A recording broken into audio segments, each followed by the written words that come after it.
G'day everyone, a little bit of an unusual view of me this morning. I've just finished my Sunday morning run and it's hot as hell here in Cancun again.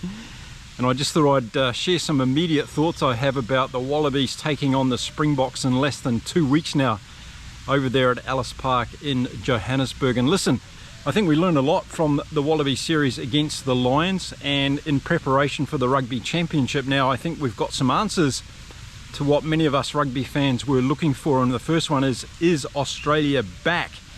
And the answer is categorically yes, in my opinion. I think Australia's back. I think what Joe Schmidt continues to do with this team is absolutely wonderful, and it was good to see them putting in the performance that they did against the Lions. And as I said in a number of my videos, I truly believe that if the Wallabies had an extra 1 or 2 warm-up games before that series, let down by Rugby Australia in that area of course, they would have been absolutely more competitive and maybe even got a win against the Lions. But that's would have, could have, should have. That's just bad planning on behalf of Rugby Australia's perspective, and they didn't do anything, I think, to help out Joe Schmidt.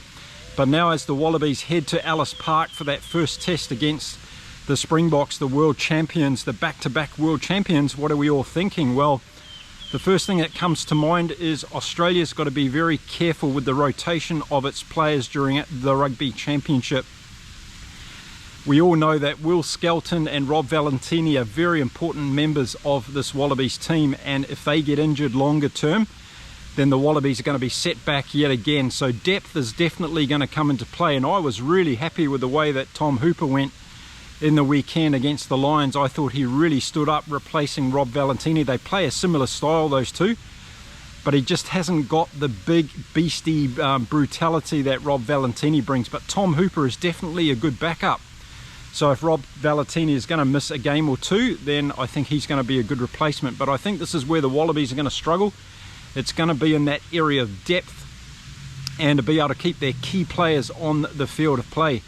We saw Tom Liner go off with that HIA yesterday, and again, I'm still dirty about Dan Sheehan. I love Dan Sheehan as a player. I think he's absolutely brilliant, but he just made a really bad call on that particular clean-out against Tom Liner. So let's see what the concussion protocol kicks in here, where the Liner's going to be back on the field. That's going to be one thing we're going to have to watch for the Wallabies as well. But then they're going to South Africa, and in particular, they're going to Ellis Park. Ellis Park is 1,800 metres above sea level, and when you've got big guys like Will Skelton and Rob Valentini and some of the other Aussie forwards, they're going to be taking in the deep breaths, and I think that is something that's going to have to be really factored into this game at Ellis Park. When you go over 5,000 feet in altitude, it doesn't matter how fit and healthy you are, it does have some impact on you. Whether it be during the game, whether it be eating, whether it be sleeping, they're all things that need to be taken into consideration. So that's going to be another factor that I think plays into this first test in Johannesburg.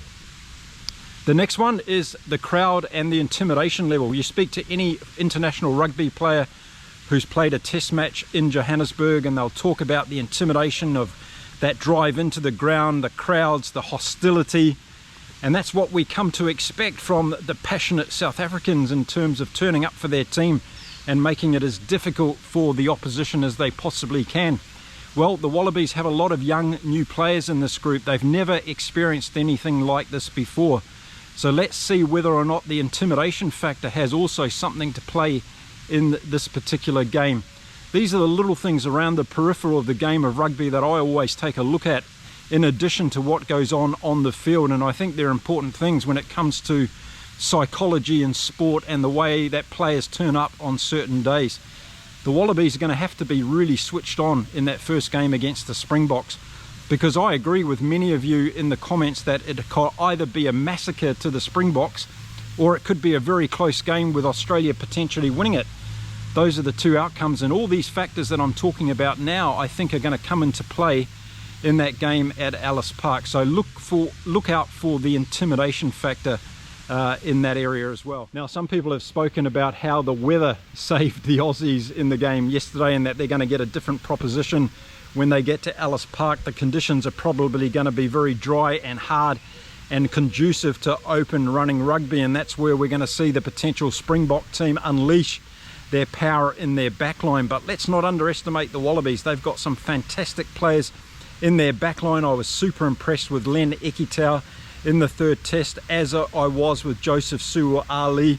Also Tom Wright coming in at fullback, and Max Jorgensen is kind of like a Kurt Lee Ardenser. He can score tries from anywhere. He's got a lot of speed, and I really like what I'm seeing from Jorgensen. So he's going to bring a lot of dynamic speed to this Australian backline. So I just don't think they should be underestimated. There's no doubt about it that the Springboks has got a fantastic backline if they are unleashed and if they click on the day, and that's one of the big things for the Springboks team, actually putting the potential on the field during the 80 minutes, and that's something that we're going to have to watch out for. There's going to be no doubt about it, the intensity in the first 20 minutes or so of this game is going to be off the charts. But what team can settle the quickest? What team can get into their rhythm of play? What team can go after their game plan and actually execute it? Because I think that's going to be a really important part of this first test match. So there's some key components that I think are going to impact that game at Ellis Park, and we're 13 days away now from it actually happening.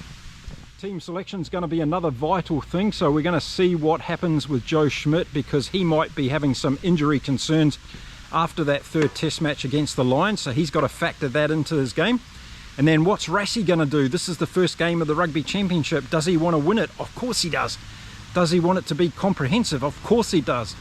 But also, does he want to get this team of players together who are going to build into the Rugby Championship with those 2 games in New Zealand particularly in mind?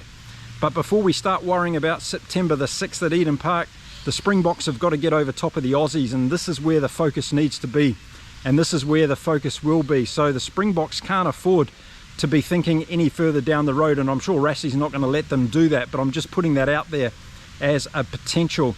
Joe Schmidt's going to have his team, on the other hand, very, very focused on this game, and I'm sure even during the Lions series they had their eyes on the Springboks' first test match at Ellis Park as one of their prime games for this season, and they're going to be really, really up for it.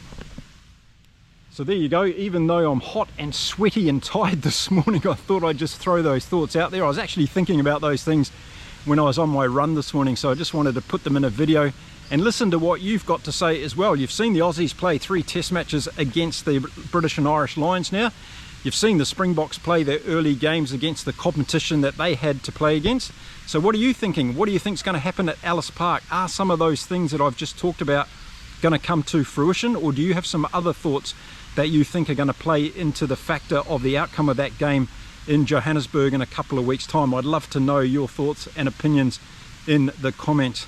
Okay, it's time for me to go and have a shower, cool down, watch some Formula 1 racing this morning, and think of my next ideas for some rugby videos. So if you want to follow along the journey here with Inside Rugby with Mark, watching my channel from beautiful Cancun in Mexico, hit the subscribe button, follow me on Twitter, and let's get on with the journey. We've got an amazing Rugby Championship about to unfold in front of all of us.